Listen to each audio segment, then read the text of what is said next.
Have you ever sat in silence and quietly asked yourself, when did things start to change between me and my children?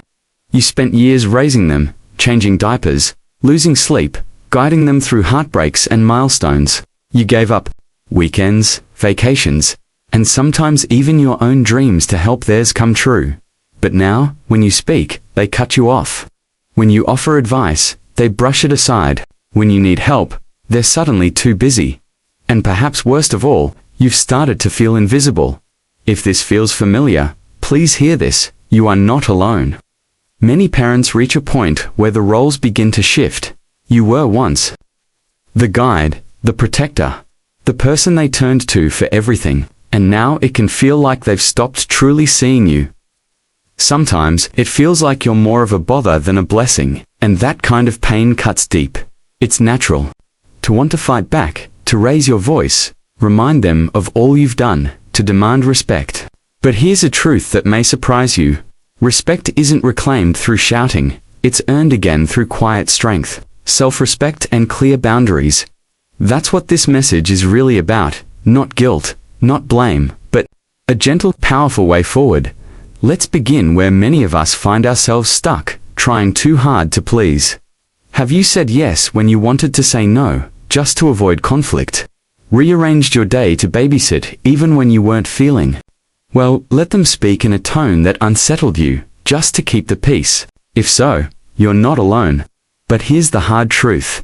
The more you chase their approval, the less they value your voice. Not because they're ungrateful, but because human nature tends to respect those who stand firm. Margaret, a mother of 3, gave everything to her kids. But as they got older, she began stepping back from her own needs. She let them decide everything about her home, her health, even her finances. I just want to keep the family together, she said. But the more she gave in, the less they listened. She thought she was being kind. They saw someone who no longer stood tall. Respect doesn't come from sacrifice, it comes from and when you constantly put yourself second, people begin to believe your needs are optional. So let this be your permission. Say no, speak up, take up space. You don't need anyone's permission to value yourself. And when you begin to do that, something remarkable happens. Others begin to value you. 2. Let's talk about another instinct that often backfires: arguing. When someone talks down to us, it's easy to snap back, to say, "How dare you?" But that only escalates things. Instead, try this. Stop arguing. Start leading. When you respond with calm strength, you shift the dynamic. You show your children that your peace is not up for grabs. Dodd-Frank, a retired teacher, once commanded a classroom with ease, but at home, his adult kids dismissed him. For years, he fought back, raising his voice, but nothing changed.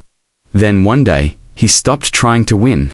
He spoke calmly, clearly, and let go of the need to be right. And they noticed. Not because he shouted louder, but because he didn't need to shout at all. You don't have to demand respect. You can embody it. Let your presence do the talking. And here's another hard but liberating truth. Your children are not responsible for your emotional fulfillment. That doesn't mean you love them any less, it just means your joy, peace, and identity need to come from within. Talon, another beautiful soul, felt forgotten when her kids moved away. She called every day, waited by the phone, and they pulled back. But then, she turned inward. She joined a dance class, made new friends, laughed again, and slowly, her children came back. They wanted to be around her, not because she was waiting for them, but because she was fully alive. When you stop chasing, you start attracting. Another key shift. Boundaries. Boundaries aren't about shutting people out. They're about teaching others how to treat you. If your kids interrupt you, make decisions without you, or speak dismissively, it's not always malice. Sometimes it's habit. A habit that was never gently corrected. But here's the thing. Silence becomes permission. Robert, a respected businessman, was constantly disrespected by his grown children, until one day, he calmly said, "You don't have to agree with me, but I expect to be spoken to with respect. If that's not possible, I'll step away from the conversation." No anger, just clarity, and it changed everything. Boundaries don't push people away, they invite better behavior. Now, let's talk about one last pattern: overgiving, giving time, advice, money, without thanks, without acknowledgement. George, a father of 3, gave endlessly, but when he needed help, after surgery, no one showed up, so he made a quiet decision.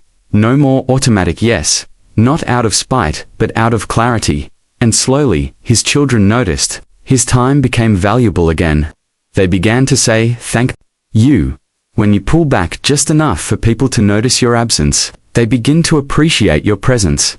So let me say this clearly: you are not just a parent. You are a full person, with your own identity, your own life, your own light. And when your children see that you're living, not just waiting, they begin to see you in a new light.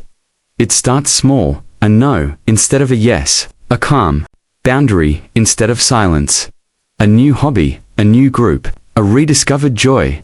These small steps, they're how you take your power back.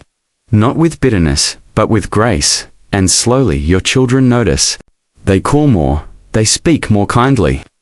They begin to see you again, because now, you're showing up not as someone waiting to be respected, but as someone who already is.